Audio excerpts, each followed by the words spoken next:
बारिश, कॉफ़ी और अधूरी सी मोहब्बत। बारिश की हल्के बूंदें लखनऊ की सड़कों को धो रही थी। आसमान में बादल छाए थे और हवा में मिट्टी की सौंधी खुशबू घुली हुई थी। अनन्या बालकनी में खड़ी होकर बारिश को देख रही थी। उसके हाथ में एक कप में गर्म कॉफ़ी थी, मगर मन कहीं और भटक रहा था। दिल में एक नाम बार बार उभर रहा था, आर्यन। कॉलेज का वह आखिरी साल, वो पहली मुलाकात और वो पहली मुस्कान, सब कुछ आज भी उसकी यादों में ताज़ा था। आर्यन कॉलेज का सबसे शांत लड़का था। कम बोलना, ज़्यादा सुनना उसकी आदत थी। किताबें, संगीत और अकेलापन, यही उसकी दुनिया थी। अनन्या ठीक उसकी उल्टी थी, चंचल, जिंदा दिल और हर पल को खुलकर जीने वाली। दोनों की पहली मुलाकात लाइब्रेरी में हुई थी। अनन्या जल्दबाजी में थी और उसने गलती से आर्यन की किताब गिरा दी। सॉरी, वह छिपते हुए बोली। आर्यन ने मुस्कुराकर कहा, कोई बात नहीं। बस वहीं से कहानी शुरू हो गई।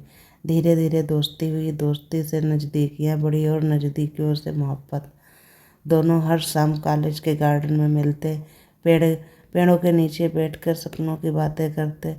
मैं एक दिन बड़ी डांसर बनूंगी, अनन्या आंखों में चमक लिए कहती है, और मैं तुम्हारी हर परफॉर्मेंस की पहली कतार में बैठा रहूंगा। आर्यन मुस्कुराकर जवाब देता है। उनकी दुनिया छोटी थी, मगर प्यार बेहद बड़ा था। एक दिन बारिश में भीगते हुए आर्यन ने पहली बार अनन्या का हाथ थामा। अगर जिंदगी भर तुम्हारा हाथ थामे रखना चाहूँ तो। अनन्या की धड़कन तेज हो गई। तो मैं कभी छोड़ने नहीं दूंगी, उसने शर्मा कर कहा। बारिश की उन बूंदों के बीच उनका प्यार और भी गहरा हो गया। मगर हर कहानी में एक मोड़ जरूर आता है। आर्यन के पिता का ट्रांसफ़र दूसरे शहर हो गया। उसे शहर छोड़कर जाना पड़ा। वह दिन दोनों के लिए सबसे मुश्किल था। स्टेशन पर ट्रेन की सीटी गूंज रही थी। वादा करो मुझे भूलोगे नहीं, अनन्या ने कांपती आवाज़ में कहा। मैं खुद को भूल सकता हूँ, तुम्हें नहीं। आर्यन की आंखें नम थीं। ट्रेन चल पड़ी और अनन्या प्लेटफार्म पर खड़ी उसे जाते देखती रही। दूरी बढ़ गई, मगर दिलों की नज़दीकियाँ कम नहीं हुईं। दोनों रोज़ बातें करते, मैसेज, कॉल, वीडियो चैट, मगर वह साथ होने की कमी खलती। समय बीतता गया।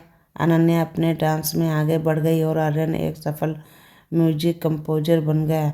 मगर किस्मत को शायद अभी भी इम्तिहान लेना था।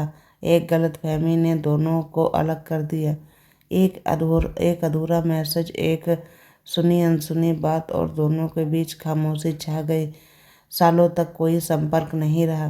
फिर एक दिन लखनऊ में एक म्यूजिक और डांस फेस्टिवल का आयोजन हुआ। अनन्या को चीफ परफॉर्मर के रूप में बुलाया गया। स्टेज के पीछे वह तैयार हो रही थी कि अचानक किसी की आवाज़ सुनाई दी।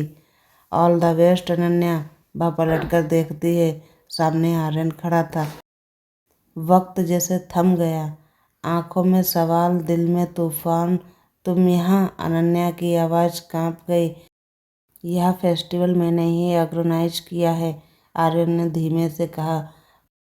परफॉर्मेंस के बाद दोनों अकेले मिले। गलतफहमियां दूर हुईं, अधूरी बातें पूरी हुईं। क्या अब भी मुझसे प्यार करती हो? आर्यन ने पूछा।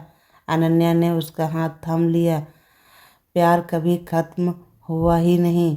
उस रात लखनऊ की सड़कों पर फिर बारिश हुई और उसी बारिश में दोनों टूटे दिल फिर से जुड़ गए। कुछ महीने बाद दोनों की शादी हो गई। उनकी पहली डेट वही जगह, वही कॉलेज गार्डन, उनकी शादी की तस्वीरों का हिस्सा बना। अगर प्यार सच्चा हो तो दूरियों से भी नहीं टूटता और भी मजबूत हो जाता है।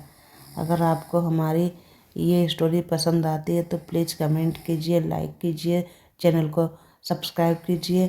Thank you.